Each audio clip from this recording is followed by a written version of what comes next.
Perkenalkan, nama saya Zaria Yasmin dari kelas 12 AP2 kelompok 1 ingin mempresentasikan pengertian sarana dan prasarana.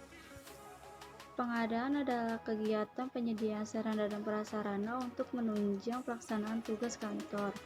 Sarana dan prasarana adalah peralatan dan perlengkapan yang digunakan secara langsung dalam proses pendidikan, khususnya dalam proses belajar mengajar, seperti gedung, ruang kelas, meja, kursi. Sedangkan prasarana pendidikan adalah fasilitas secara langsung menunjang proses pendidikan seperti bangunan sekolah, lapangan olahraga, halaman sekolah. Tujuan pengadaan sarana dan prasarana aktivitasi. Pertama, dalam manajemen sarana prasarana pendidikan adalah pengadaan sarana prasarana pendidikan. Pengadaan perlengkapan pendidikan biasanya dilakukan untuk memenuhi kebutuhan sesuai dengan perkembangan pendidikan di suatu sekolah, menggantikan barang-barang yang rusak, hilang, dihapuskan, atau sebab-sebab lainnya yang dapat jawabkan sehingga memerlukan pergantian, dan untuk menjaga tingkat persediaan barang setiap tahun dan anggaran mendatang. Pengadaan perlengkapan pendidikan seharusnya direncanakan dengan hati-hati sehingga pengadaan perlengkapan sekolah itu selalu sesuai dengan memenuhi kebutuhan di sekolah. Asas pengadaan sarpras. Atas kecepatan dalam hubungan ini terkait dengan masalah waktu, misalnya pada masalah jadwal kegiatan.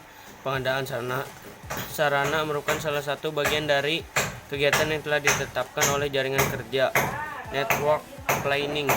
Asas ketepatan. Yang dimaksud dengan asas ketepatan ini ialah menyangkut masalah kualitas atau kuantitas volume dari ketentuan teknis yang telah dicantumkan dalam program perencanaan.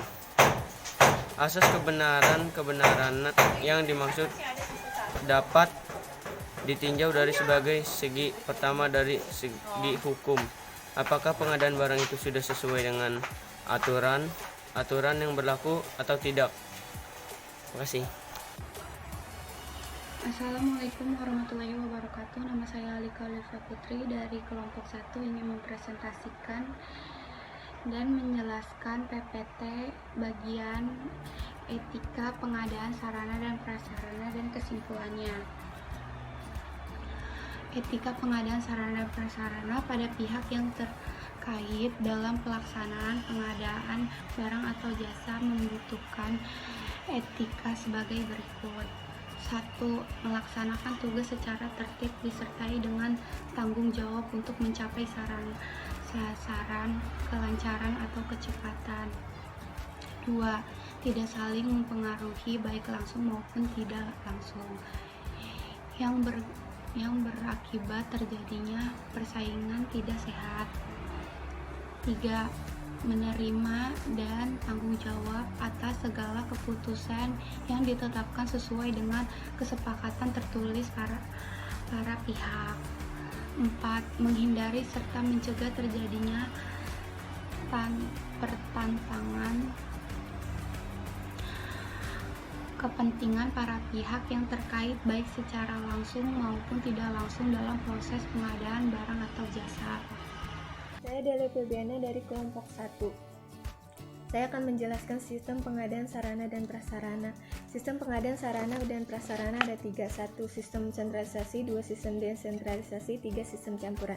1. Sistem sentralisasi adalah yaitu cara pengadaan pembekalan di mana kewenangan dalam pengadaan perbekalan bagi seluruh unit kerja dalam organisasi diberikan pada suatu unit kerja tertentu, sehingga segala macam pengadaan perbekalan dalam organisasi hanya dilayani oleh satu unit kerja atau bagian tertentu tersebut. Kelebihan sistem sentralisasi. 1. Dapat mengurangi harga persatuan. 2. Dapat mengurangi biaya tambahan.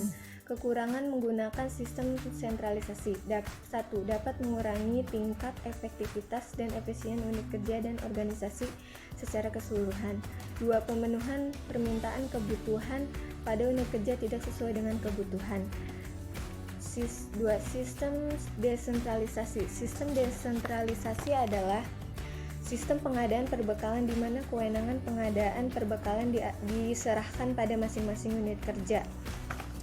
Kelebihan menggunakan sistem desentralisasi. 1. Kebutuhan perbekalan di masing-masing unit kerja dapat dipenuhi sesuai kebutuhan. 2. Menjamin ketepatan pembelian perbekalan. Nah, kekurangan sistem desentralisasi ada 2. 1. Kecenderungan di unit kerja untuk mendapatkan perbekalan baru. 2. Biaya tambahan lebih besar. Sistem 3. Sistem campuran. Sistem campuran merupakan sistem atau cara pembekalan dengan mengkombinasikan antara sistem sentralisasi dan sistem desentralisasi.